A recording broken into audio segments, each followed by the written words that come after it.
Good morning, everyone. Good morning, sir. Morning, sir. Good morning, sir.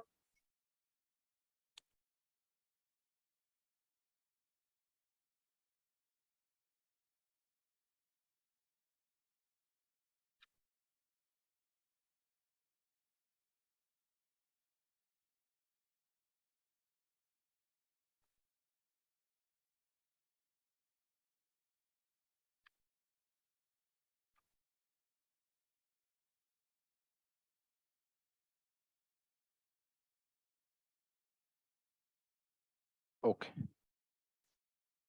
Can you see the screen? No, sir. No.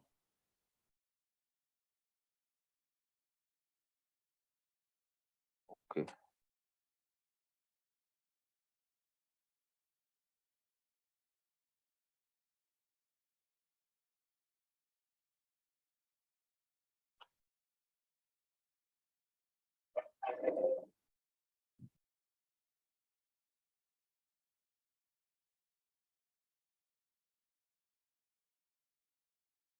Okay.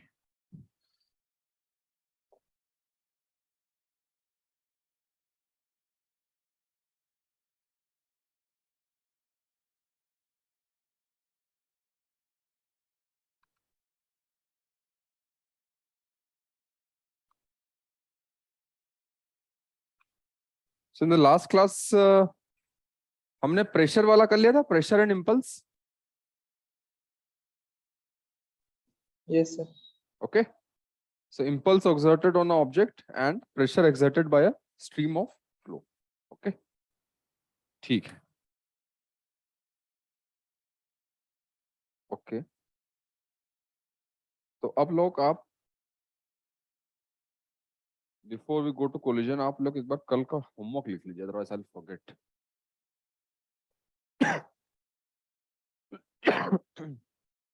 कल का homework आप लिख लीजिए.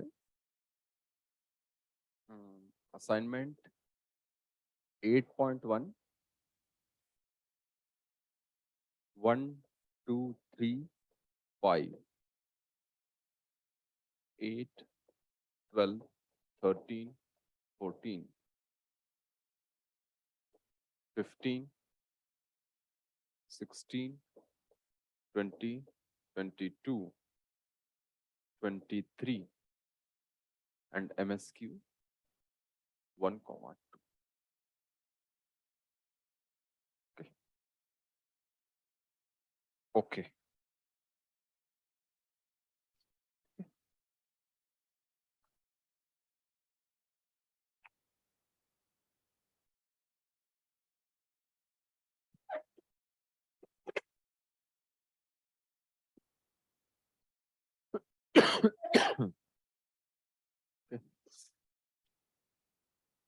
तो ये आप लोग कल होमवर्क कर लीजिएगा, ठीक है.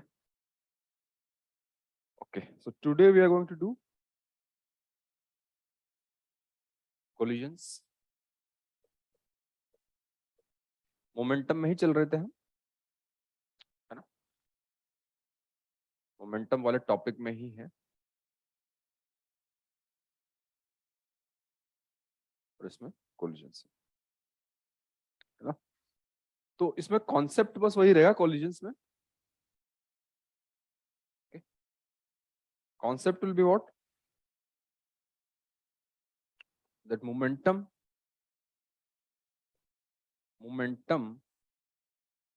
will be conserved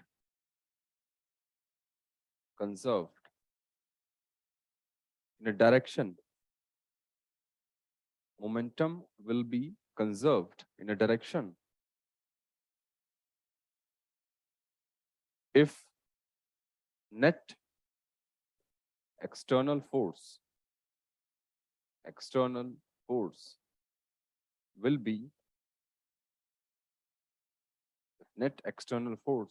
be zero in that direction. ठीक है. तो ये सब बेसिक कॉन्सेप्ट है, ठीक है. तो किसी भी डायरेक्शन में जो है मोमेंटम कंजर्व रहेगा if in that direction net external force is 0. So this is the basic concept on which we are going to study collisions. Okay. तो for example देखते हैं, questions की तरह देखते हैं. Okay. Suppose there is a mass m. Okay. And it is going with velocity v in this direction. Okay. There is mass.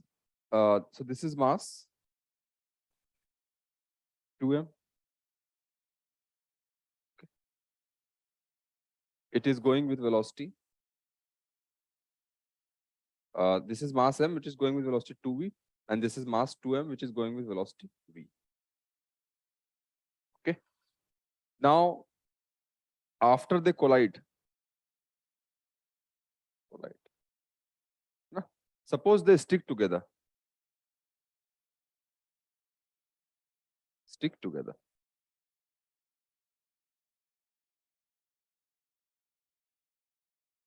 अब जब साथ में स्टिक हो जाएंगे तो उन दोनों की वेलोसिटी सेम होगी.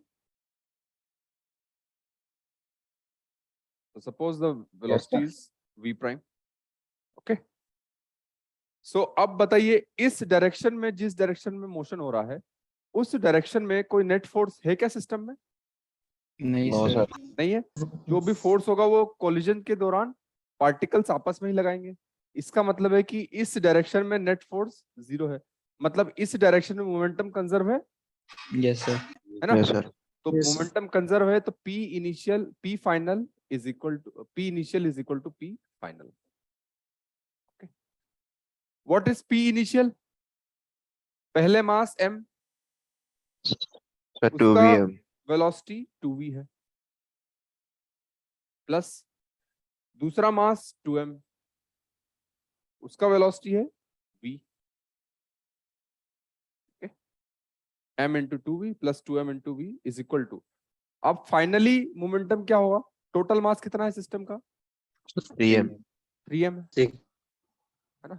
और वेलोसिटी है v प्राइम. तो from here we will get v prime is equal to 4/3 into v. Okay. तो आपका v प्राइम इतना आ जाएगा.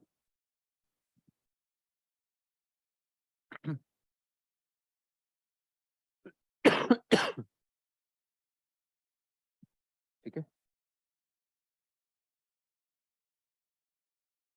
ओके. अब क्वेश्चन नंबर एक बार देखिए आप.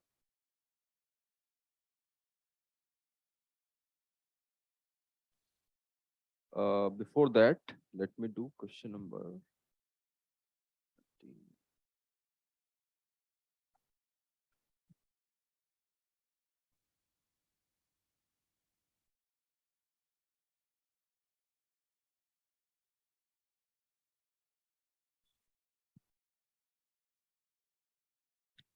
ओके. ठीक है. ओके. ठीक है. तो कोलिजन में क्या होता है? क्लियर हो गया सबको? Momentum is concept. Okay. Question सभी करते हैं, उससे पहले एक कॉन्सेप्ट देख लेते हैं. ये लिख लिया सबने? Yes sir. Yes sir. Okay. अब बताइए कोलिजन्स कितने तरह के हो सकते हैं? 2 तरह के हो सकते हैं. Yes sir. 2 तरीके से. कौन कौन से हो सकते हैं कोलिजन्स? बताइए. Perfect elastic. कोलिजन्स हो सकते हैं इलास्टिक कोलिजन्स और Inelastic. Elastic collision. Inelastic. Okay. तो सबसे पहले देखते हैं what is elastic collisions. What are elastic collision? लिखिए. इलास्टिक कोलिजन में लिखिए. collision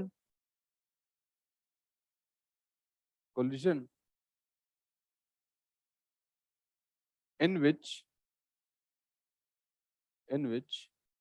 both momentum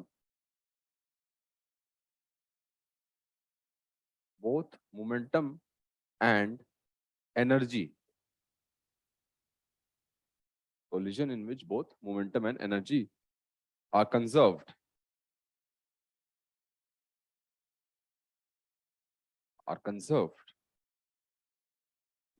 है ना? Are called elastic.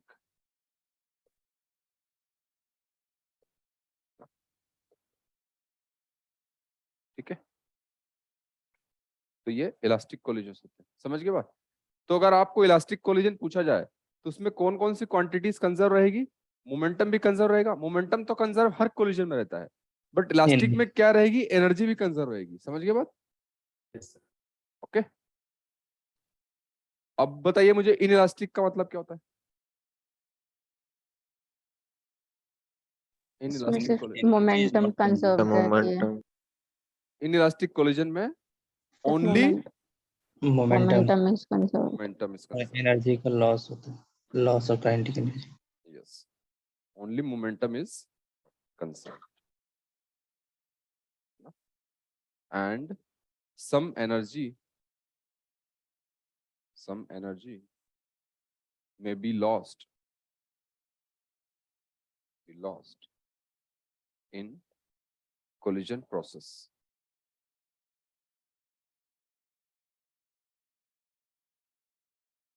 Okay, ठीक है। अब बताइए परफेक्टली इनइलास्टिक क्या होता है? मोमेंटम भी कंजर्व नहीं रहेगा। नहीं सर, मोमेंटम तो कंजर्व रहेगा ऑलवेज, क्योंकि नेट एक्सटर्नल फोर्स 0 है तो मोमेंटम तो कंजर्व रहेगा, है ना? सर दोनों बॉडी है ना? ऑफ लॉस्ट ऑफ मोमेंटम तो कंजर्व रहेगा, दोनों बॉडी स्टिक रहेगा। बिल्कुल सही कहा आपने, momentum is conserve, energy not conserved,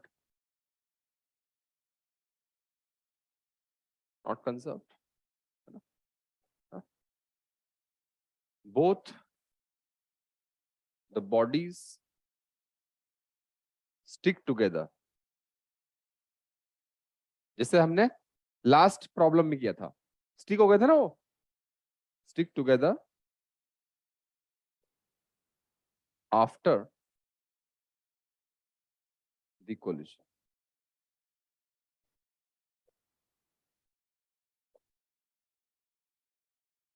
ठीक है, तो कोलिजन है मतलब मोमेंटम तो कंजर्व है, ये बात क्लियर है। और किस डायरेक्शन में कंजर्व होगा मोमेंटम? जिस डायरेक्शन में नेट फोर्स 0 है, ठीक है, ओके, तो मोमेंटम कंजर्व तो होगा।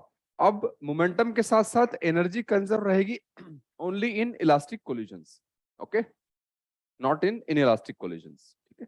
अब इनइलास्टिक में जो है एनर्जी लॉस हो जाएगी। अब इनइलास्टिक में भी जो परफेक्टली इनइलास्टिक होती है उसमें जो है दोनों के दोनों ब्लॉक जो है आपस में स्टिक कर जाएंगे, साथ में चलेंगे बाद, ओके। तो लिख ले सबने ये, तो दीज आर द डेफिनेशंस, ठीक है। अब मैथमेटिकली इसको कैसे रिप्रेजेंट किया जाता है वो हम देखेंगे, है ना? What is the parameter which reflects this mathematically collision का प्रोसेस। सर इनके एग्जांपल्स क्या है? क्या एग्जांपल्स? एग्जांपल्स? यस। तो एग्जांपल्स ये ना कि बता रहा हूँ कि कोलिजन मतलब इलास्टिक कोलिजन जहां पर एनर्जी भी कंजर्व होती है। इसका मतलब फॉर एग्जांपल क्या होता है कि दो बॉल है, दो इलास्टिक बॉल है ना, टोटल इलास्टिक बॉल है। अब वो दोनों टकराएगी आपस में, तो टकराने के बाद में जाएगी पास में आएगी, उसके बाद में डिफॉर्म हो जाएगी और सारी की सारी काइनेटिक एनर्जी पोटेंशियल में कन्वर्ट हो जाएगी। उसके बाद में वो वापस अपने रास्ते पे चली जाएगी, सारी की सारी जो एनर्जी पोटेंशियल में कन्वर्ट हुई थी वो वापस काइनेटिक में कन्वर्ट हो गई, ठीक है।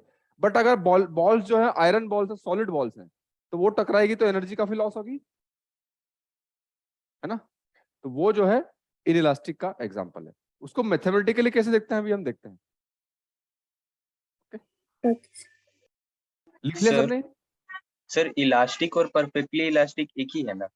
हाँ, इलास्टिक और परफेक्टली इलास्टिक एक ही है। इलास्टिक मतलब कि वही एनर्जी और मोमेंटम कंजर्व है दोनों। कल हमने एक एग्जांपल करा था जिसमें कि स्टिक्स टुगेदर ही था, लेकिन हमने उसमें एनर्जी कंजर्वेशन लगाया था। एनर्जी कंजर्वेशन नहीं लगाया था हमने स्टिक वाले में, कहाँ लगाया था? स्टिक वाले में मैंने आपसे, आपको याद होगा तो शायद पूछा होगा कि calculate the loss in energy, ऐसा पूछा होगा कहीं, यस सर है ना? एनर्जी कंजर्वेशन नहीं लगाया था।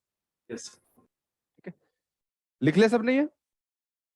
सर परफेक्टली स्टिक के लिए अगर परफेक्टली इलास्टिक के लिए हाँ सर स्टिक होना ही केवल एक सिंगल कंडीशन है। हाँ, स्टिक होगा तो बाकी सारी अपने आप हो जाएगी कि मोमेंटम कंजर्व रहेगा और एनर्जी कंजर्व नहीं रहेगी। ओके ओके ओके ठीक है। तो अब इन सब जो कोलिजन्स के कैटेगरीज हैं उनको which parameter categorises this classes, ठीक है? तो वो होता है coefficient of restitution. Coefficient of restitution.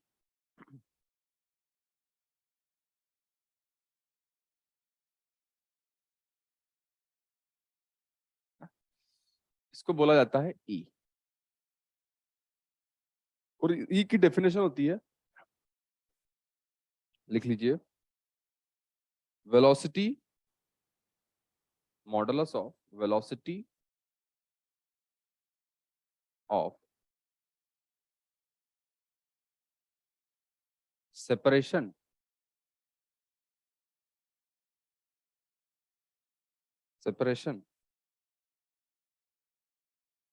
between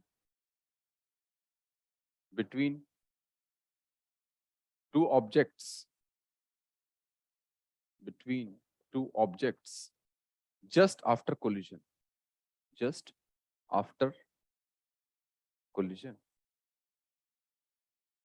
ठीक है? इसका mod divided by velocity of separation,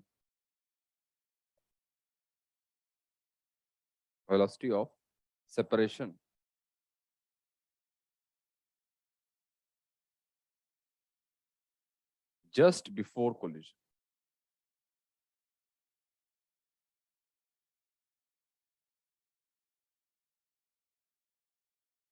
okay तो फॉर एग्जांपल, है ना, और जो यहां पर वेलोसिटी ऑफ सेपरेशन है, velocity of separation, this is किस डायरेक्शन की वेलोसिटी है? It is the in direction of collision, in direction of line of collision, तो उस डायरेक्शन की, ठीक है? तो फॉर एग्जांपल देखते हैं, सपोज एक पार्टिकल है 1 जो कि जाता है U1 से,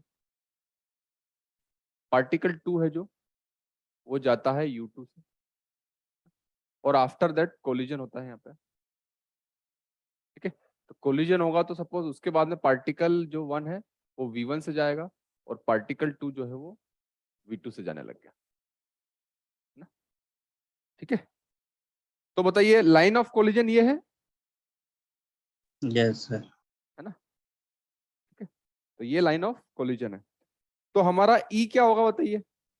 E की डेफिनेशन है velocity of separation between two objects just after collision. तो जस्ट आफ्टर कोलिजन इनकी वेलोसिटी ऑफ सेपरेशन क्या है? V2 है ना, V2 माइनस V1 V1 का मॉड, है ना? क्लियर है? Yes sir. यहाँ पर इसी डायरेक्शन में है इसलिए ये सिर्फ V2 माइनस V1 का मॉड हो जाएगा, ठीक है? और इनिशियल बताइए कितना सेपरेशन वेलोसिटी है? U2 minus U1 2 minus U1, तो ये आपका E हो जाएगा, ठीक है? सर जस्ट बिफोर कॉलिजन हम उसको सेपरेशन की वेलोसिटी क्यों बोल रहे हैं? अगर सेपरेशन की वेलोसिटी बोलेंगे तो कभी कोलाइड करेगा ही नहीं। मतलब सेपरेशन की वेलोसिटी मतलब कि ठीक है मॉडुलस है, मतलब वो अप्रोच की वेलोसिटी की बात हो जाएगी, मतलब समझ गए बात? यहाँ पे मॉडुलस है ना नीचे, हाँ सर। है ना? मतलब सर दोनों वर्डिंग अलग अलग लग रहा है सर, कि वो सेपरेशन भी हो रहा है और यहाँ कोलिजन भी पे हो रहा है। हाँ excuse me sir, yes sir यहाँ पे u1 माइनस u2 लिखते तो ज्यादा सही था, क्योंकि u1 की वेलोसिटी ज्यादा होगी तभी नहीं, बट तो। इसीलिए मैंने मैम यहाँ पे मॉडुलस लिखा है ना, यहाँ पे मॉड, यस सर, है ओके ना, इसीलिए तो मॉडुलस लिखा है मैंने। Okay sir. ओके, आपका इंट्यूशन सही है कि u1 ग्रेटर देन u2 होना चाहिए, तभी तो कोलाइड करेगा ये। You are right, this is the first condition. Yes sir.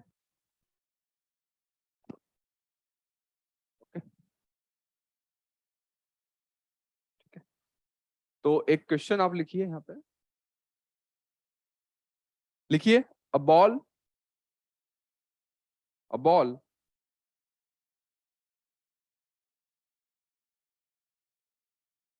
is dropped,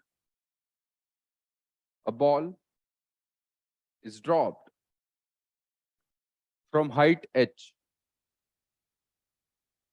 A ball is dropped from height h. It hits the ground. It hits the ground with coefficient of restitution.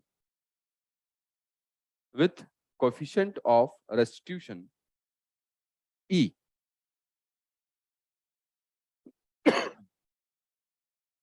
Calculate. और एक बार बोलो। A ball is dropped from height h. A ball is dropped from height h. It hits the ground with coefficient of restitution E. E. Calculate the height. Calculate the height it achieves after bouncing back.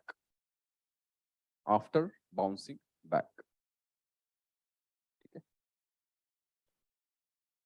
तो देखिए किसी भी ball को जो है height h से drop किया गया है, मास सपोज है ना, तो हाइट h से ड्रॉप किया गया है, तो जैसे ही बॉल जो है नीचे पहुंचेगी उसकी वेलोसिटी कितनी हो जाएगी बताइए मुझे।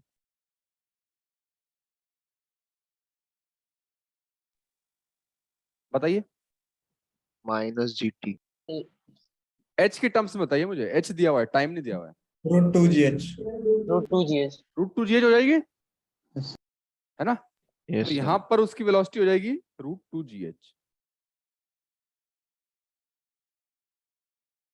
है ना। सिंपली वही वाला फॉर्मूला है, कौन सा, v² बराबर u² प्लस 2s।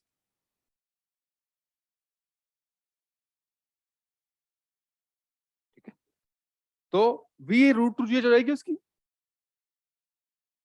समझ गए बात, है ना।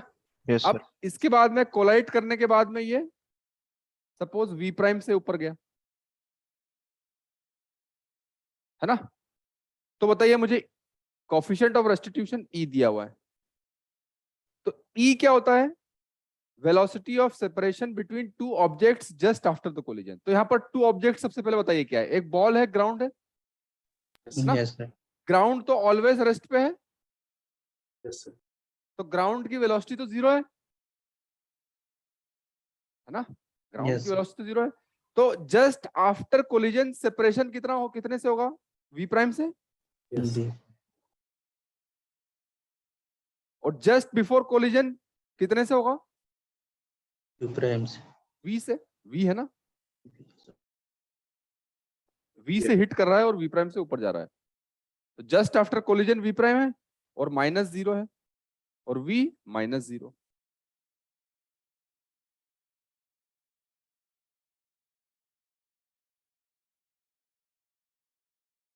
ठीक है, तो यहां से आपका आ जाएगा v prime is equal to E into v, है ना, तो v प्राइम कितना है। अच्छा, अब अगर किसी बॉडी को v प्राइम से फेंका जाए तो कितना h प्राइम पहुंचेगी वो, बताइए। (2/2g) कितना एच प्राइम पहुंचेगी बताइए? v square by sir 2g बी sir. Prime square by 2g। V prime square by 2g, वही वाला formula, v square is equal to u square plus 2as, है ना?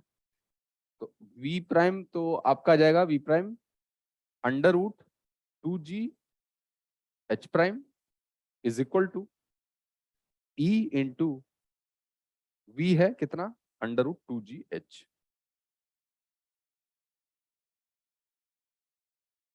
ठीक है, तो यहां से आपका आ जाएगा h prime is equal to e square into h. ठीक है, ठीक है। तो आप बताइए कि स्पीड में कितना चेंज हुआ, ई के फैक्टर का चेंज हुआ, है ना? बट हाइट में कितने का फैक्टर का चेंज हुआ, ई स्क्वायर का, है ना? Yes, sir. ओके। और एक और बात है कि जो ई की वैल्यू होगी बताइए, वो कहां से कहां तक होगी, बिटवीन 0 से 1। 0 to 1। ठीक है, अच्छा, ई की वैल्यू 1 होगी तो उससे क्या बोलेंगे बताइए? Perfectly elastic. Perfectly elastic. Elastic. ठीक है, तो इसीलिए जो हमने जहां पे ये लिखा था परफेक्टली इलास्टिक कोलिजन, ये होगा for the case e is equal to 1। अच्छा, ई लेस देन 1 के लिए क्या होगा, इन इलास्टिक? ओके, और परफेक्टली इन इलास्टिक किसके लिए होगा, ई इज इक्वल टू 0। ठीक है, ई जो है 0 से 1 के बीच में है, परफेक्टली इलास्टिक के लिए ई इज इक्वल टू 1 है, इन इलास्टिक के लिए ई लेस देन 0 है जनरल, और अगर परफेक्टली इन इलास्टिक है उसके लिए ई 0। ठीक है, ओके, लिख लीजिए इसे, फिर चलते हैं आगे।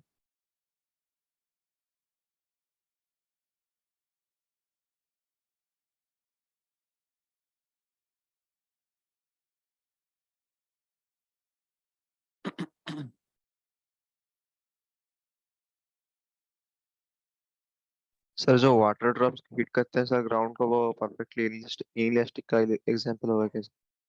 नहीं नहीं, वाटर ड्रॉप हिट करेगा तो वाटर ड्रॉप फिर एब्जॉर्ब हो जाएगा ना एकदम से, तो वहीं स्टिक हो जाएगा वो एक तरह से, यस तो सर। वो परफेक्टली इनइलास्टिक का केस, यस सर। है ना?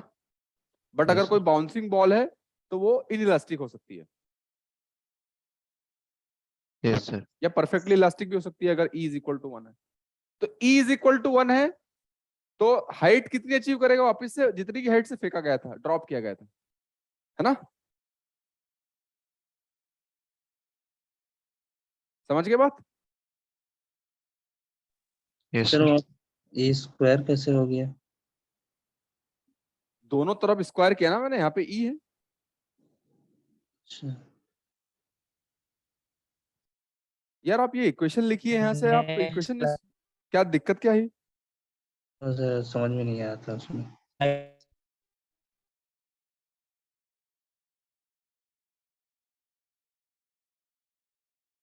ओके, तो लिख लिया, अगले क्वेश्चन पे चलते हैं फिर। Yes. Okay, yes sir. अब अगला क्वेश्चन आप कीजिए आप लोग। क्वेश्चन में है कि मास 1 है m का, जो कि वेलोसिटी v से जा रहा है, मास 2 है m का जो कि रेस्ट पे है ना? और कोलाइड करते हैं फिर दोनों, और कोलाइड करते हैं कोफिशिएंट ऑफ रेस्टिट्यूशन e से, है ना? तो फिर उसके बाद में आपका 1 जो है v1 से जाएगा और 2 जो है वो v2 से जाएगा। तो calculate v1 comma v2।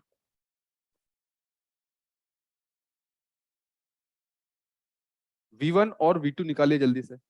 Math same है सर। सर क्वेश्चन में क्या लिखा है देखो आप ऊपर, सर इसे 1 2 लिखे हैं तो समझ में। तो ऊपर उसके ऊपर क्या लिखा हुआ है?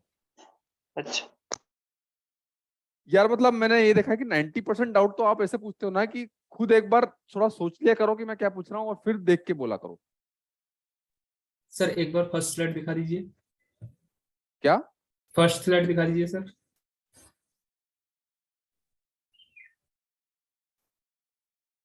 सर इससे पहले वाला सर।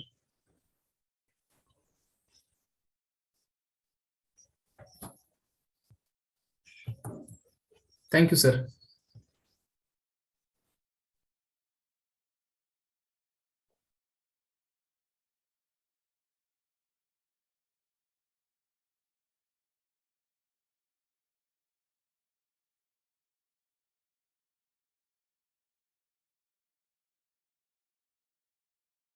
ये e square by e to the power 2h कैसे आ गया था? ये क्या लिखा है रितेश?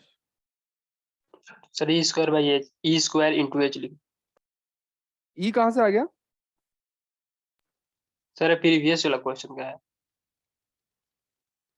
इसका है ये? जो पहले वाला क्वेश्चन था ना, हम्म। उसी का। तो एक्सपोनेंशियल कहाँ से आ गया आपका?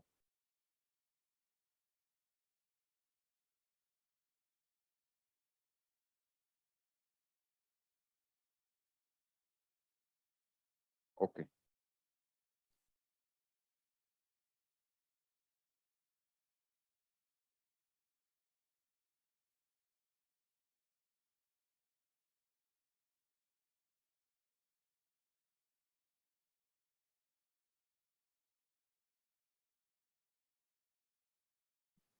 ठीक है, तो बताइए मुझे, अब ये कोलिजन हो रहा है, तो कोलिजन हो रहा है इसका मतलब मोमेंटम कंजर्व रहेगा।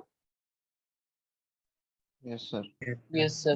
तो मोमेंटम कंजर्व रहेगा मतलब p initial is equal to p final. P initial कितना है बताइए? एम वी, और ये तो रेस्ट पे है, is equal to p final कितना है? M v one plus, okay, तो यहां से आपकी इक्वेशन आ जाएगी v1 plus v2 is equal to v। एक इक्वेशन तो आपकी ये आ गई, ठीक है, ओके। अब यहाँ पर आपके पास दो वेरिएबल है v1 और v2, है ना, और एक इक्वेशन है, तो एक और इक्वेशन कहाँ से आ जाएगी हमारे पास? कौन सा डेटा गिवन है? कोएफिशिएंट ऑफ रेस्टिट्यूशन, है ना, कोएफिशिएंट ऑफ तो कोफिशिएंट ऑफ रेस्टिट्यूशन होता है कि वेलोसिटी ऑफ सेपरेशन। तो सेपरेशन वेलोसिटी कितनी बताइए final? v2 minus v1। v2 minus v1। और सेपरेशन वेलोसिटी इनिशियल कितनी है? UT minus v v v है। मॉडल, ठीक है, ओके। तो यहां से आपका आ जाएगा v2 minus v1 is equal to e into v। अब यहाँ पर सेपरेट होगा तो v2 ग्रेटर देन v1 होगा यहाँ पे, तभी तो सेपरेट होगा, समझ गए? तो इसका मतलब है v2 minus v1 is ev। तो ये कौन सी दूसरी इक्वेशन आ गई?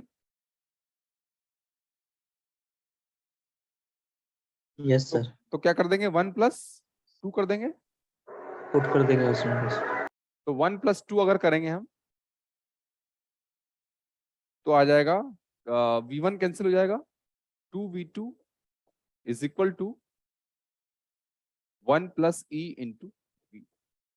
तो यहां से आपका आ जाएगा v2 is equal to 1 plus e into v by 2।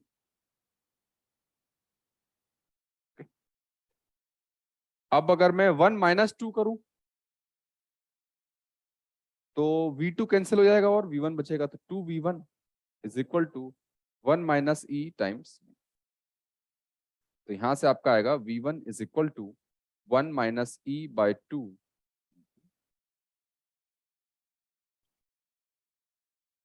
Okay, तो v2 कितना आया, 1 plus e into v by 2, और v1 कितना आया, 1 minus e into v by 2।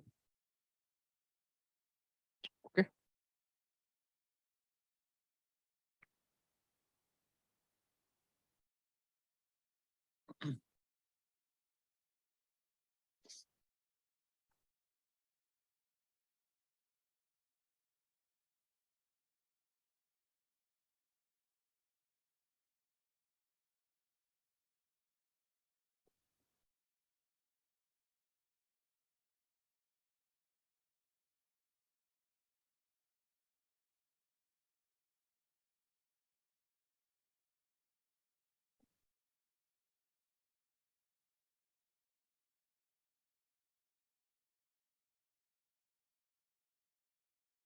Sir yes sir जो आपने बताया था ये मोमेंटम को कंजर्व रहने के लिए नेट फोर्स 0 होना चाहिए, हाँ तो फिर सर मतलब अगर वो वाला केस बस हम लोग जब कोलाइड करेगा उस टाइम पे देखेंगे ना, जैसे कि अगर कोलिजन के बाद अगर एक बॉडी अगर वर्टिकली डाउनवर्ड मूव कर रहा है तो उस पे तो नेट फोर्स 0 नहीं होगा।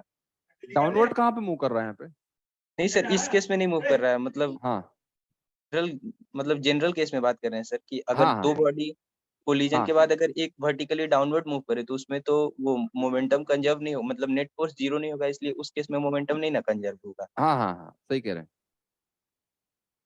यस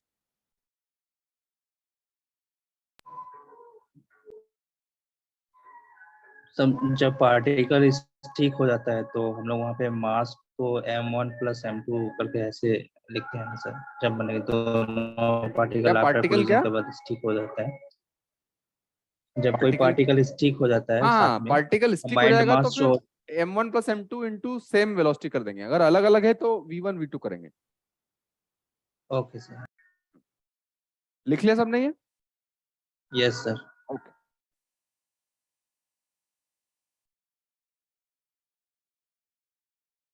अब अगला क्वेश्चन देखते हैं, वो है ऑब्लिक स्ट्राइकिंग।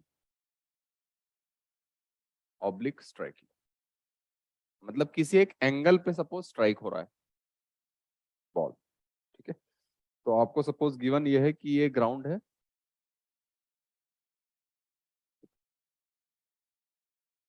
ग्राउंड है, okay, and suppose there is a ball which is coming in this direction, है ना, और ये वेलोसिटी v1 से आ रही है और एंगल θ1 पे वो स्ट्राइक हो रही है ना, और यहाँ पर जो है E से कोलाइड हो रही है, तो ऑब्वियसली उसके बाद में किसी दूसरा एंगल θ2 पे जाएगी और वेलोसिटी v2 से, ठीक है? ओके तो देखिए यहाँ, तो सबसे पहली बात तो बताइए मुझे,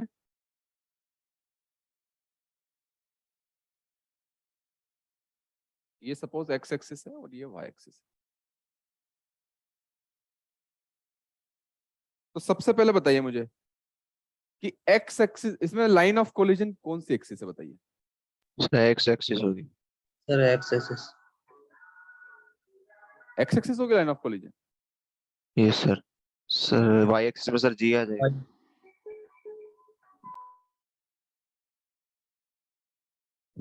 सर इसमें कंपोनेंट करके एक्स और वाई एक्सिस में दोनों में देखते हैं अगर तो लाइन ऑफ कोलिजन क्या होगा, पहले मुझे ये एक बार क्लियर कीजिए आप।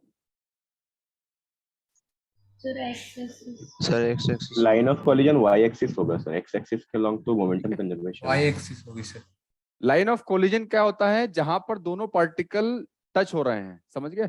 तो जब ये टच होगा इस तरीके से, तो कोलिजन किस डायरेक्शन में? इस डायरेक्शन में हो रहा है ना, जब बॉल जस्ट टच होगी तो कोलिजन क्या होगा? इधर होगा ना, ऐसे, यस सर, है ना? कोलिजन ऐसे कहाँ हो रहा है? तो समझ गए बात, यस सर। है ना? तो लाइन ऑफ कोलिजन कौन सा है? y axis. तो यहाँ पे अगर ऑब्लिक कोलिजन होता है तो सर हाँ। यहाँ पे तो मतलब कि कंपोनेंट में डिवाइड हो जाएगा ना। नहीं, तो कंपोनेंट में collision डिवाइड है, हो उसका तो जाएगा, दो बट component मैं है। आपसे पूछ रहा हूँ कि what is line of collision, है ना? Yes, तो लाइन तो ऑफ वही तो है कि तो लाइन ऑफ कोलिजन का अगर मैं आपको suppose- कंफ्यूजन है तो लाइन ऑफ कोलिजन का मतलब ये है कि direction in which mutual normal force acts, mutual normal force और कोई भी कोलिजन फोर्स है,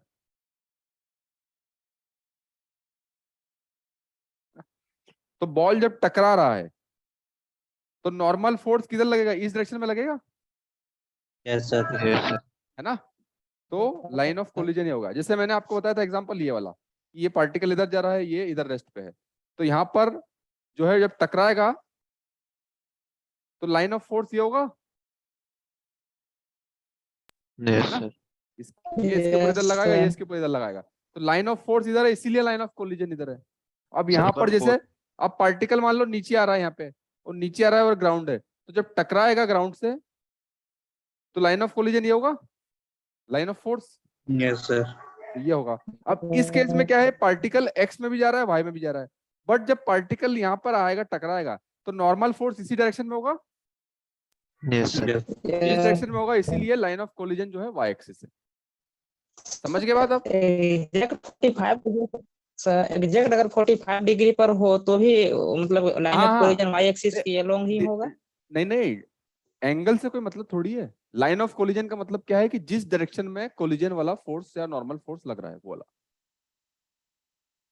ठीक है।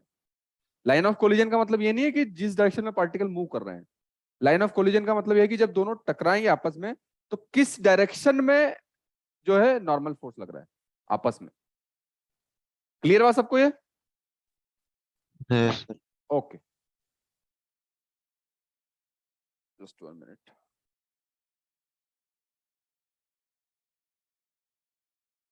ठीक है, तो लाइन ऑफ कोलिजन तो जो है वाई एक्सिस है आपका, ठीक है। ओके, तो और बताइए, जो भी आपके फोर्सेस हैं सारे के सारे वाई डायरेक्शन में है, ग्रेविटी नॉर्मल सब। एक्स डायरेक्शन में कोई फोर्स है क्या? No sir. है ना, एक्स डायरेक्शन में कोई फोर्स नहीं है, नो फोर्स। अगर एक्स डायरेक्शन में कोई फोर्स नहीं है तो एक्स डायरेक्शन का मोमेंटम कंजर्व रहेगा। Yes sir. मैंने आपको बताया था कि उस डायरेक्शन का मोमेंटम कंजर्व रहता है जिस डायरेक्शन में कोई भी फोर्स ना हो। तो px कंजर्व रहेगा यहाँ पे, तो px कंजर्व रहेगा, मतलब px initial is equal to px final.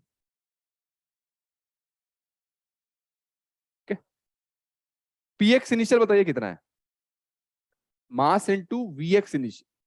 तो vx इनिशियल कितना है, v1 का x डायरेक्शन में कंपोनेंट कितना है, v1 cos theta. v1 cos theta 1 v1 cos theta है, सर। थीटा 1 है sir.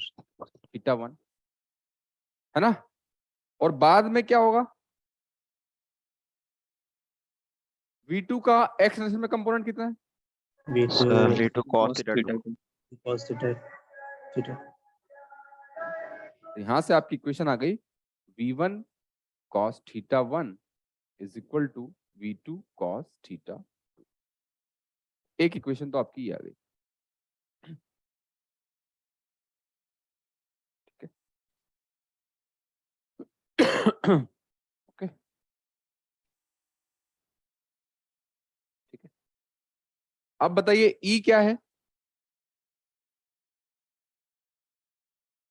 v2 minus v1। E का डेफिनेशन क्या है, velocity of separation just after the collision, है ना। और वहां पर मैंने आप देखिए लिखवाया था वेलोसिटी ऑफ सेपरेशन क्या है, in the line of collision लिखवाया था, यस सर। Yes sir. है ना। तो लाइन ऑफ कोलिजन क्या है यहाँ पे, वाई एक्सिस है, यस सर। तो velocity of separation y axis में लेंगे। Yes sir. तो वाई एक्सिस में जस्ट आफ्टर कोलिजन क्या होगा, v2 sin थीटा होगा, yes sir. v2 sin theta minus 0। Ground तो रेस्ट पे ही है तो इसका u v तो 0 है सर थीटा 2 है सर। हाँ, थीटा 2 यू राइट। और डिवाइडेड बाय क्या होगा, sir v1 v1 sin theta 1। तो यहां से आपका जाएगा equation v2 sin theta 2 is equal to e into v1 sin theta 1। एक इक्वेशन आपकी ये भी आ गई, पहली इक्वेशन ये है और दूसरी इक्वेशन ये है। तो दोनों इक्वेशन कैसे आई है ये पता लग गया। हमारी x डायरेक्शन की जो इक्वेशन आई है वो मोमेंटम कंजर्वेशन से आई है। क्यों आई है, क्योंकि x डायरेक्शन में कोई फोर्स नहीं है। ओके, y डायरेक्शन की जो इक्वेशन आई है वो कैसे आई है, कोफिशिएंट ऑफ रेस्टिट्यूशन से आई है। और कोफिशिएंट ऑफ रेस्टिट्यूशन से y डायरेक्शन की इक्वेशन क्यों आई है, क्योंकि line of collision y axis है। Yes sir. समझ गए बात? Yes sir. हमने वाई में बताइए मोमेंटम कंजर्वेशन क्यों नहीं लगाया? सर ग्रेविटी है ना सर। क्योंकि सर ग्रेविटी नेट भी फोर्स है जीरो नहीं और साथ में फिर Net force normal zero force नहीं भी लगेगा वॉल के द्वारा, यस सर। है ना? ठीक है, तो वाई डायरेक्शन में नेट फोर्स जीरो नहीं है। ठीक है, तो यहाँ पर आपकी दो इक्वेशन आ गई। अब इनको कैसे सॉल्व करेंगे बताइए मुझे। अगर मैं करूं 2/1, 2/1 करूं तो आपकी आ जाएगी, 2/1 करूं आपकी तो आ जाएगी V2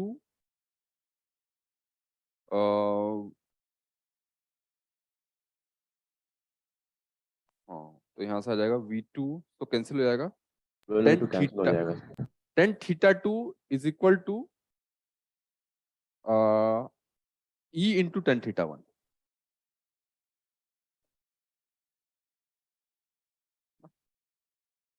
इसको मैं ये लिख सकता हूँ, ये जस्ट LHS को RHS कर दो, V2 cos theta 2 is equal to V1 cos theta 1, है ना?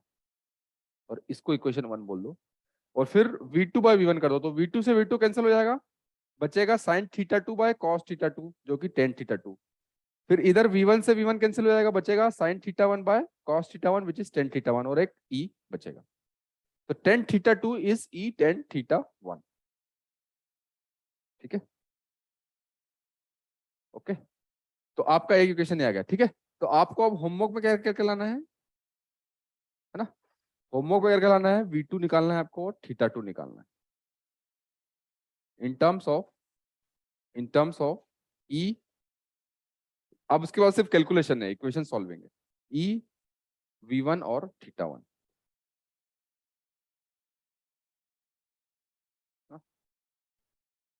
तो थीटा 2 तो आपका निकल चुका है, मतलब थीटा 2 वाला काम तो हो चुका है, आपको सिर्फ और सिर्फ V2 निकालना है इन इक्वेशंस को यूज करके। ठीक है, फिजिक्स वाला काम हो चुका है, आप सिर्फ को कैलकुलेशन करनी है आपको सिर्फ। थीटा 2 तो हमारा निकल चुका है कि ten theta 2 is E tan theta 1, है ना? आपको सिर्फ अब V2 निकालना है। सर आपने लिखा क्या है, डायरेक्शन इन विच म्यूचुअल क्या? Normal force acts collision force? नहीं नहीं, direction in which mutual normal force और कोलिजन फोर्स एक्ट्स, ओह है ना? Okay sir, okay. Collision force जो है या नॉर्मल फोर्स जो भी है एक्ट करता है।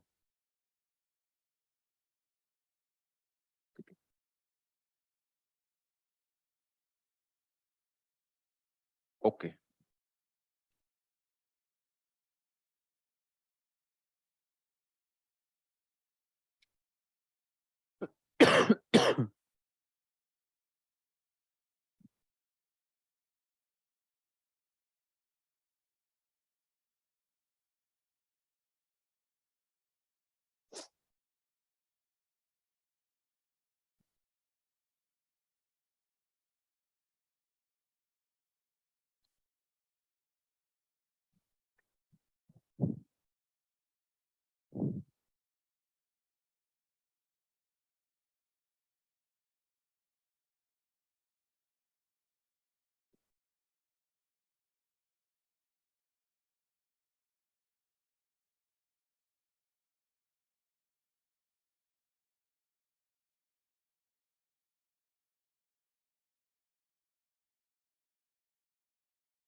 Okay,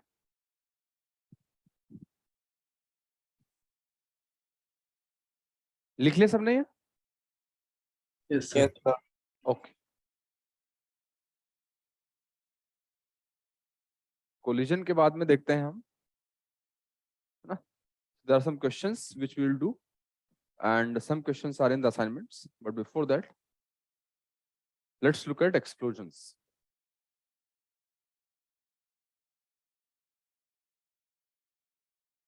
Explosions.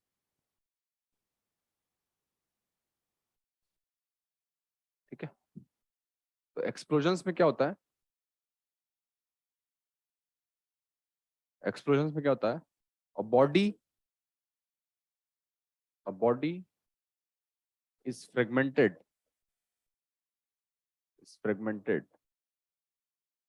or broken in multiple pieces, and each piece can move in different directions.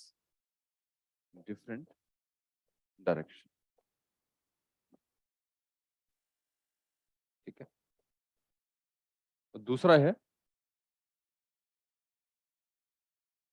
Momentum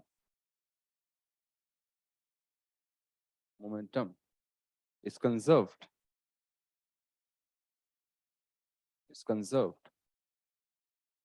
in explosion.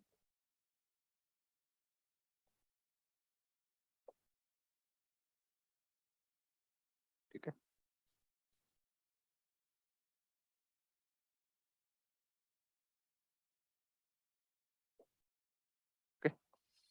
तो एक क्वेश्चन देखते हैं।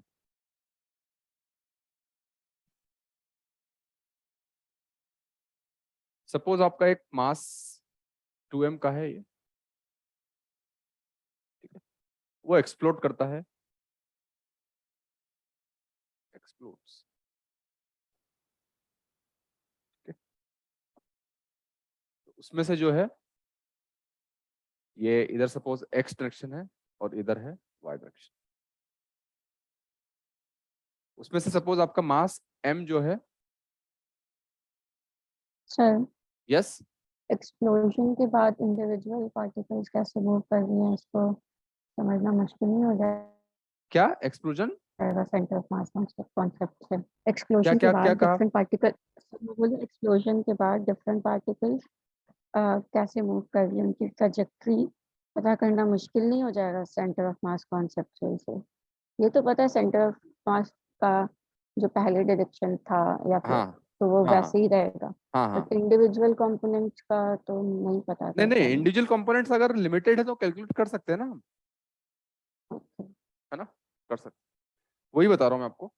2m है तो मास m आपका है, सपोज देयर इज अ मास, ये जो 2m टूटा है वो दो मासेस में टूटा है। एक टूटा है m/2 में, है ना, ठीक है, m/2 में। दूसरा टूटा है m/2 में, जिसकी वेलोसिटी हो गई है i cap plus j cap. एक टूटा है, दूसरा वाला फ्रेगमेंट है वो m/2 में, इसकी वेलोसिटी हो गई है i cap minus j cap. और तीसरा मास कितने का बचा गया? m का बचेगा। तो आपको इसकी वेलोसिटी निकालना है, ठीक है। तो थोड़ा बोर्ड मिनिमाइज कर दीजिए ना, दिख नहीं रहा ऊपर वाला। हाँ तो अब ठीक है। थोड़ा सा और सर। हाँ सर अब ठीक। हाँ तो 2m का मास है, वो एक्सप्लोड करता है। तो एक्सप्लोड करने के बाद वो 3 फ्रेगमेंट्स में जाता है। एक फ्रेगमेंट जाता है m/2 वाला, m/2 वाला और m वाला। तो m/2 वाला जो इनिशियली ये रेस्ट पे है, और m/2 वाला जो है वो i cap plus j cap velocity से जाता है। m/2 वाला जो है ये वाला i cap minus j cap से जाता है, और m वाला जो है वो v से जाता है। तो आपको v निकालना है। समझ के बात? तो देखिए मोमेंटम कंजर्वेशन से क्या होगा।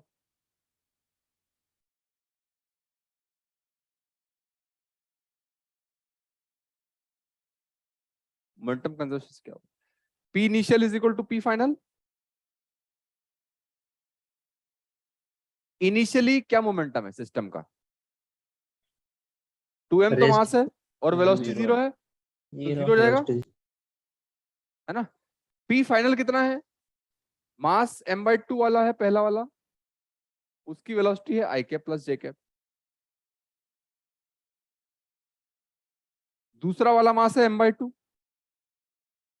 उसकी वेलोसिटी है आई कैप माइनस जे कैप, और तीसरा वाला मास है m, उसकी वेलोसिटी हमें निकालना है। ठीक है, तो यहां से देखिए जे कैप और माइनस जे कैप, तो जे कैप वाला टर्म कैंसिल हो जाएगा, यस सर। आई कैप वाला टर्म में m/2 तो m बचेगा, यस तो सर। यहाँ पे आएगा minus m i cap is equal to mv। ठीक है, तो यहां से आपका आ जाएगा v is equal to -1 i cap. तो इसका मतलब क्या है कि जो ये वाला मास है ये इधर जाएगा कितने से, -1 आई कैप से।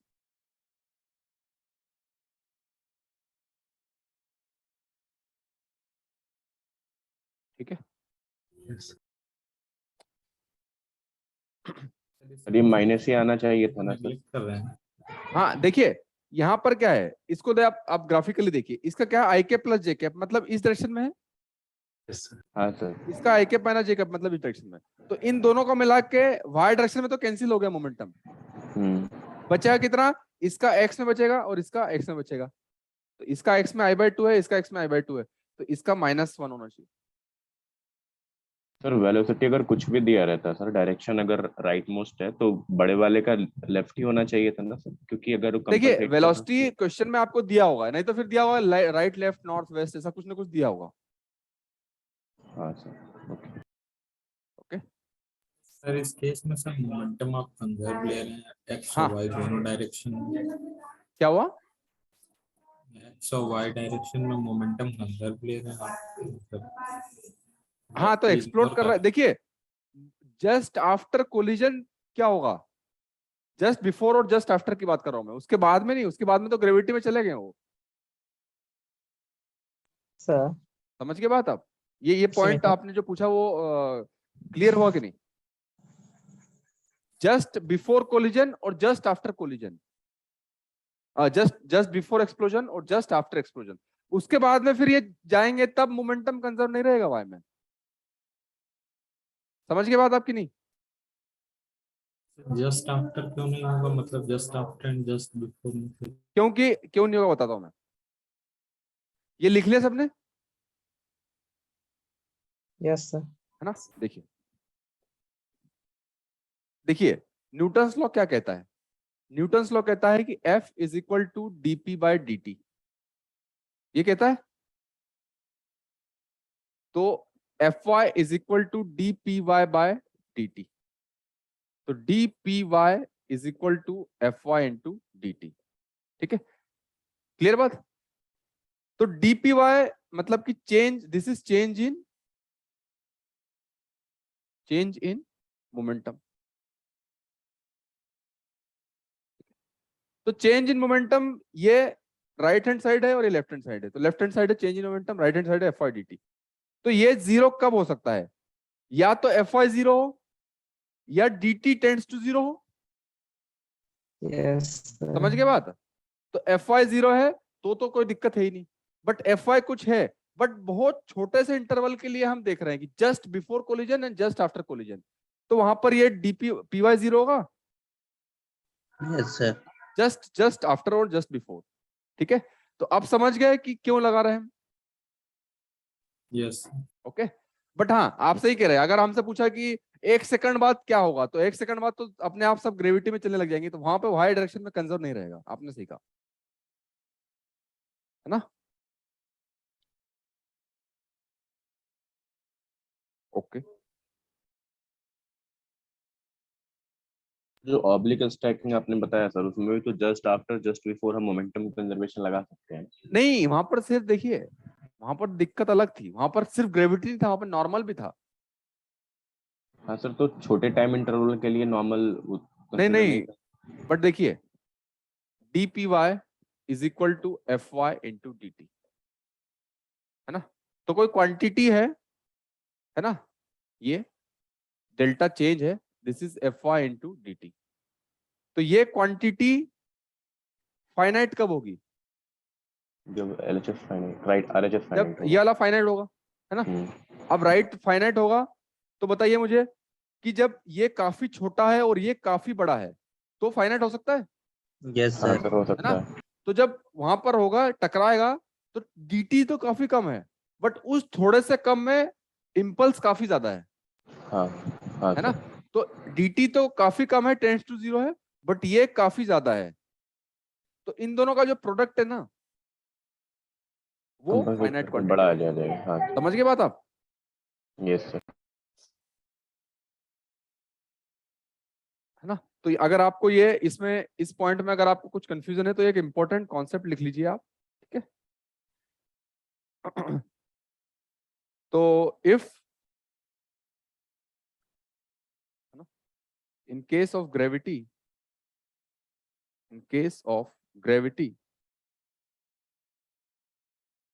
we can conserve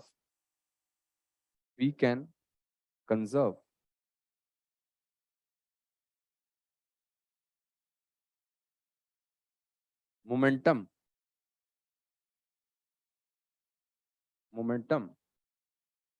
in y direction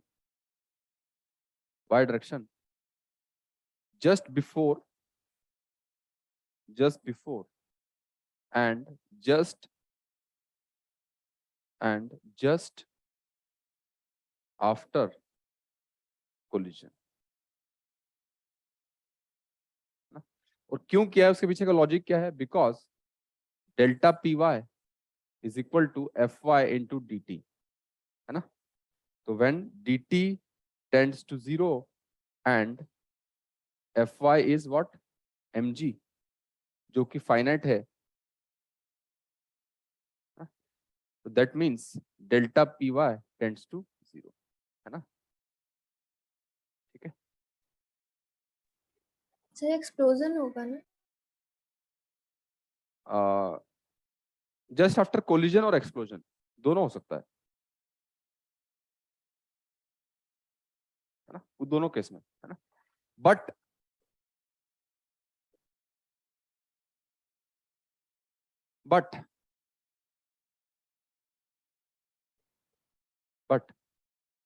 in case of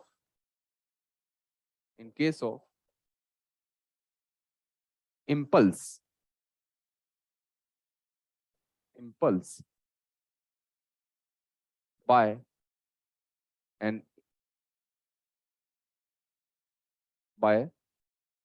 by a wall or ground or immovable heavy object, है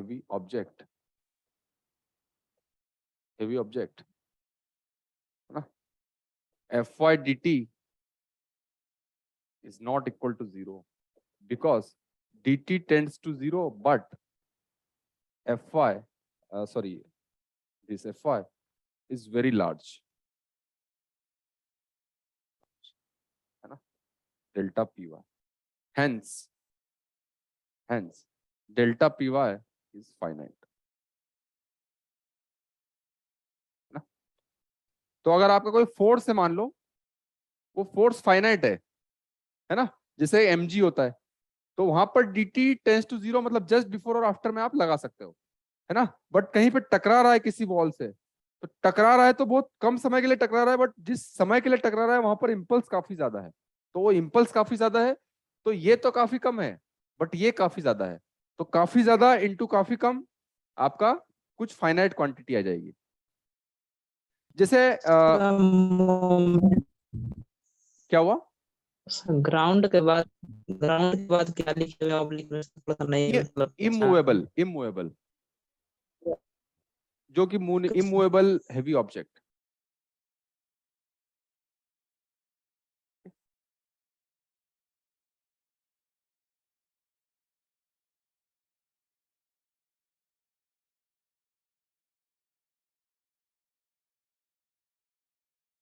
सर ये इम्पल्स वाला एक बार फिर से बता दीजिए।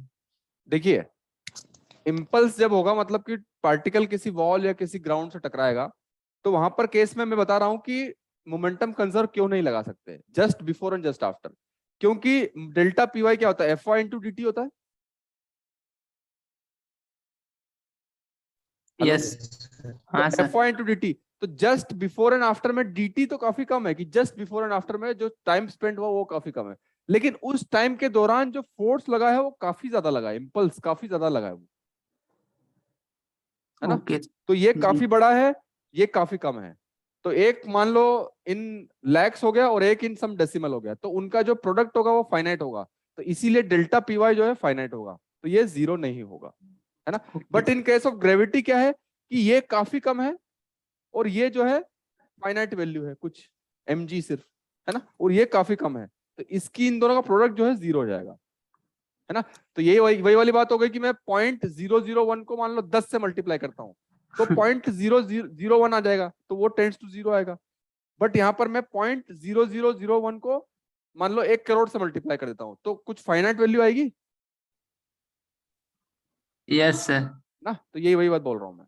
Okay thank you sir. तो ये आपको याद रखना है कि जब ग्रेविटी के अंदर मूव कर रहा है पार्टिकल, है ना, तो पार्टिकल जैसे मान लो एक्सप्लोड हो रहा है ग्रेविटी के अंदर, तो जस्ट बिफोर और जस्ट आफ्टर मोमेंटम कंजर्व रहेगा, उसके बाद में 10 सेकंड के बाद में अपने अपने अलग अलग हो जाएंगे, उसमें मोमेंटम कंजर्व नहीं रहेगा वाई डायरेक्शन,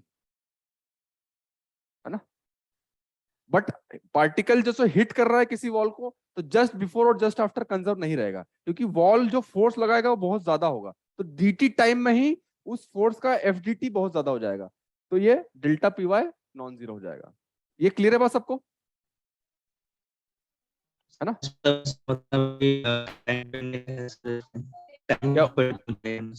क्या हुआ?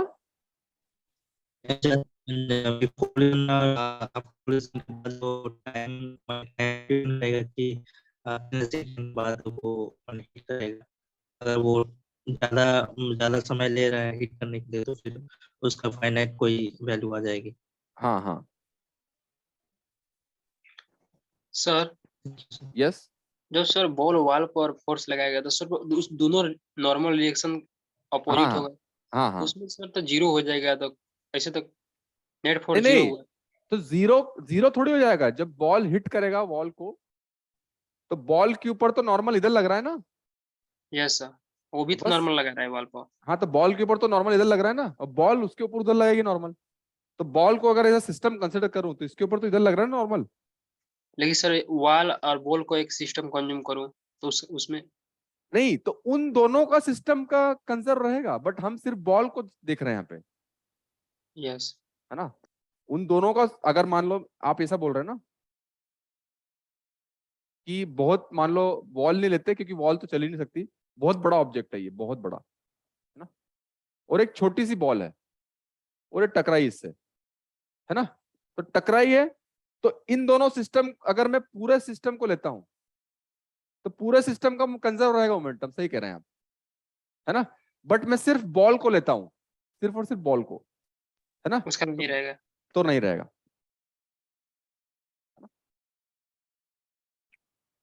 ओके, तो सर अगला ये जो क्वेश्चन, ये जो कोलिजन है ये बहुत हाई होगा, ये क्या है? हम लोग जो कंजर्वेशन मोमेंटम और कंजर्वेशन ऑफ एनर्जी मतलब ये डेवलप कर रहे हैं, बहुत हाई भी हेल्प होगा। ये आवाज आपकी क्लियर नहीं आ रही है जी। तो ये कर रहा हूँ ना कि जो कंजर्वेशन मोमेंटम जो हम लोग कोलिजन के ड्यूरिंग में मतलब पढ़ रहे हैं ना, हाँ ये हाँ अगर बहुत हाई वेलोसिटी अगर करते हैं जैसे रिलेटिविस्टिक वेलोसिटी, तो उस हाँ, कंडीशन में भी क्या वैलिड होंगे? रिलेटिविस्टिक केस में मोमेंटम कंजर्वेशन की बात कर रहे हैं आप? यस मतलब हाँ, वहाँ पे तो वो हम जब एसटीआर करेंगे तब देखेंगे क्या कंडीशंस होती है उसकी, यस है ना? अभी सिर्फ नॉन रिलेटिविस्टिक की बात कर रहे हैं। ओके, तो अब एक बार आप होमवर्क में कर लीजिएगा असाइनमेंट।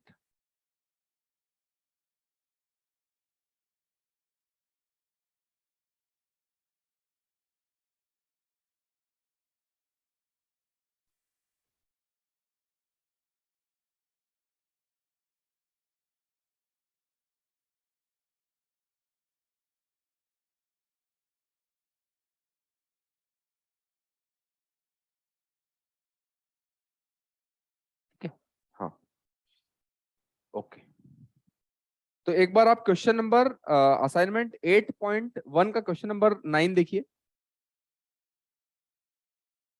असाइनमेंट 8.1 क्वेश्चन नंबर एक बार 9 देखिए।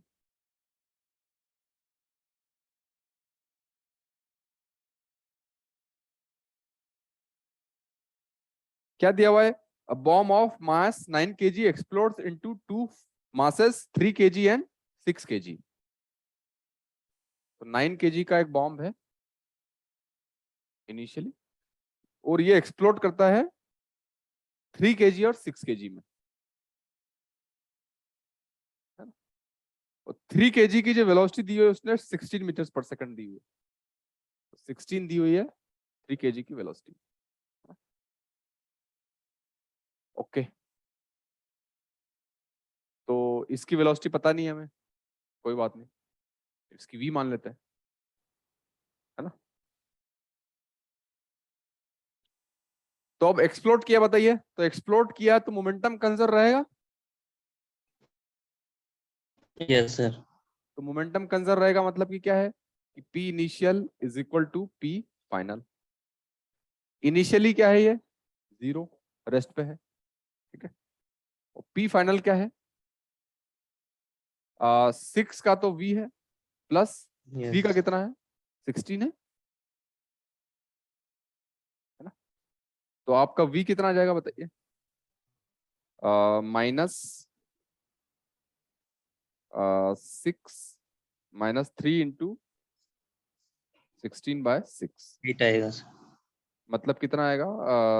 V -8 हाँ, और ये 8, तो ये आएगा -8, है ना? तो ये V आ जाएगा आपका -8, मतलब पार्टिकल इधर जा रहा है 8 मीटर्स पर सेकंड, है ना? तो आपसे पूछा है what is the energy of explosion, mechanical energy of explosion.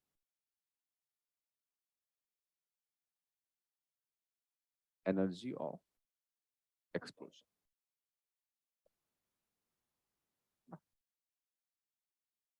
ठीक है। तो ये होता है the mechanical energy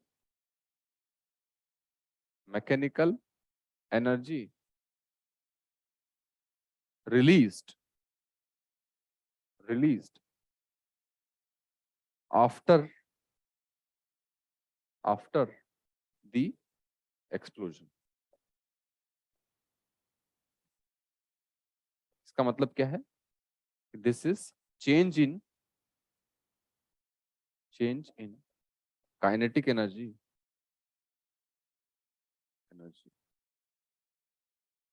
after collision,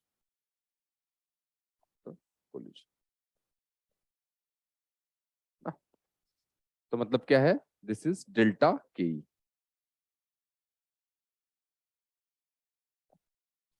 उसको बोलते हैं mechanical energy of explosion.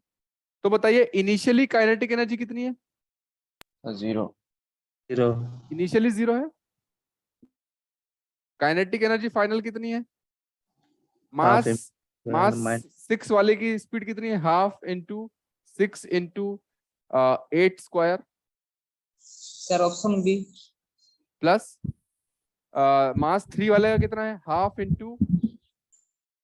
Into 3 into 16 square. तो कितना आएगा आंसर बताइए? ये आएगा 3 इंटू 64 प्लस 3 इंटू 128। तो क्या आएगा आंसर फाइनली? 576 3 इंटू 128 प्लस ये, तो 576।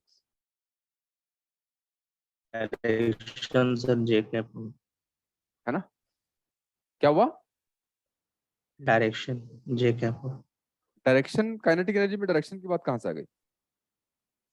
सर देखिए आंसर में जे कैप लिखा हुआ है ऐसे कुछ। अरे वो जूल लिखा हुआ है। जूल लिखा काइनेटिक एनर्जी में डायरेक्शन कहाँ? ठीक है, तो अगर आपको किसी प्रोसेस में पूछा जाए कि mechanical energy of that process क्या है, इसका मतलब क्या है कि उस प्रोसेस के बाद में कितना काइनेटिक एनर्जी में चेंज हुआ। ठीक है, ओके। अब आज मैं क्या करूंगा, आप लोगों को कुछ असाइनमेंट में डाउट थे ना, उसका कुछ एक पीडीएफ भेजूंगा, आप लोगों को एक बार देखिए पीडीएफ को, ठीक है?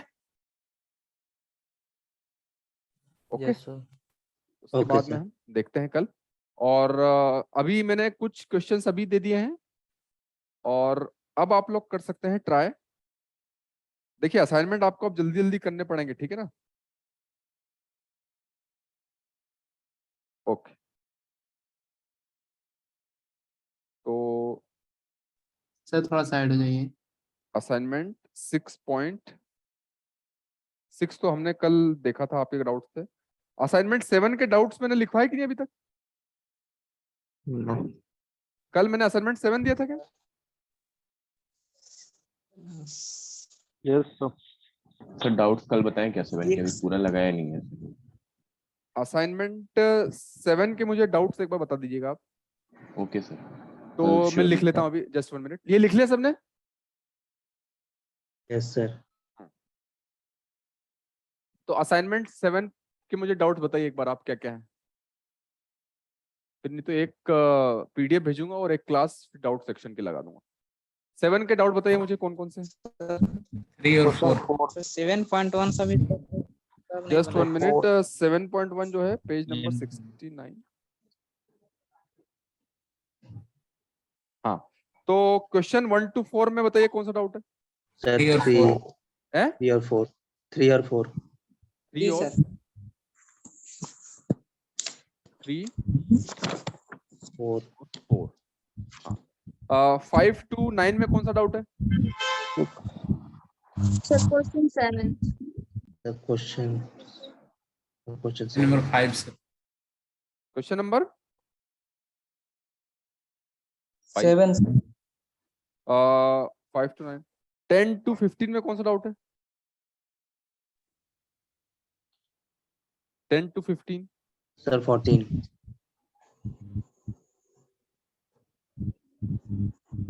10 सर 15 अरे 15 भी 16 to 22 में कौन सा डाउट है?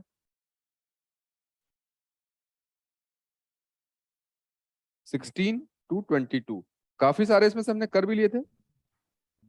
सर 21 और 22। 19 कौन सा? 21 और 22। 19 17। 22 एक 17 तो हो गया था। इसमें से हमने कुछ कर भी लिए थे यार। 17 हो गया है। 18 नहीं हो गया? 18 18 भी हो गया है सर। यार जो कर लिए हैं वो मत पूछे प्लीज यार। आप लोग ये क्या कर रहे हो? डबल वर्क कराएंगे। 23 से 27 बताइए। 24। 24 ओके। 27 27 ओके। 28 to 34 बताइए। 31 31 sir 32 34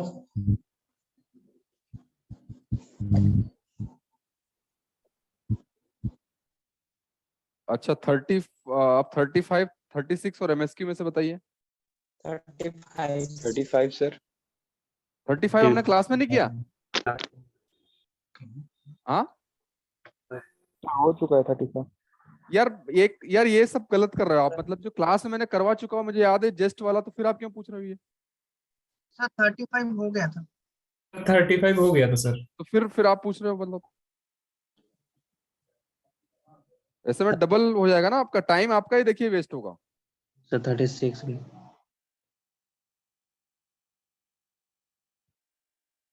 also question number 2 So MSQ 4।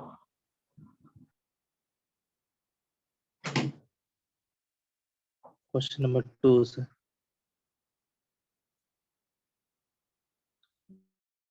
ठीक है।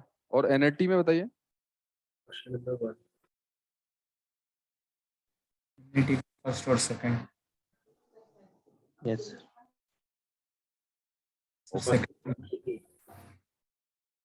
सेकंड भी सर एनएटी। थर्ड भी NAT 3।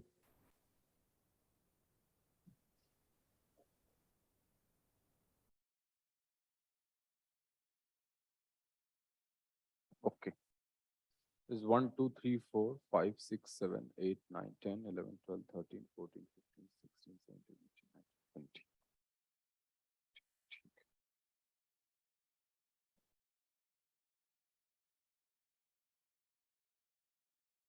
सर ये डाउट्स हम लोग को म्यूचुअली डिस्कस कर लेंगे सर ग्रुप पे। सर इसमें जितना बन पाएगा उतना बना लेंगे सर। हाँ सर अरे आप क्योंकि लोग सर म्यूचुअली क्या क्लास यार, में जो क्वेश्चन में करवा चुका हूँ वो भी तो आप पूछ रहे हो यहाँ पे, तो फिर म्यूचुअली। नहीं सर, होता क्या है कि बहुत कोई क्लास मैंने जिसका नहीं हो पाता है ना, तो उनको पता नहीं रह हाँ पाता है। अंडरस्टैंड दैट, ये कभी भूल जाते हैं, कोई दिक्कत नहीं। ओके, तो टाइम अभी काफी लग आप जाएगा। कल के लिए मैंने आपको इनिशियली असाइनमेंट दे दिया था, असाइनमेंट 8.1 का, यस सर, दिया हाँ है। सर है ना? तो वो कर लीजिएगा और आप असाइनमेंट